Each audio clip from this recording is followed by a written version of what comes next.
Viewers, finally আমাদের Kushal ready. আমরা এখন কুশালটা কেটে খাবো। বাবা দেখাও দেখাও। আমার ছোট মেয়ে কুশাল খাবে।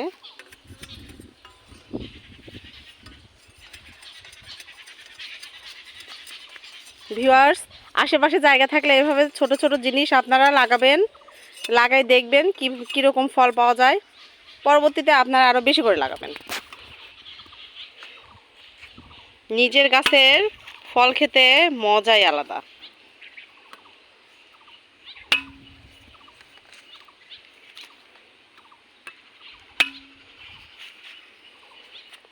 এই যে আমার ছোট্ট মামুনি এখন কুশালগুলা মজা করে খাবে। আপনারা কিন্তু সবাই পারেন, আশেপাশে ছোট জায়গা থাকলে সেখানে কিছু না কিছু লাগানোর চেষ্টা করবেন, কিংবা বাড়ির ছাদেও কিন্তু লাগানো যায়। আপনারা দরকার হলে বস্তায় মাটি দিয়ে বাড়ির ছাদে কিছু না কিছু আবাদ করবেন, দেখবেন যে আপনাদের অনেক ভালো লাগবে।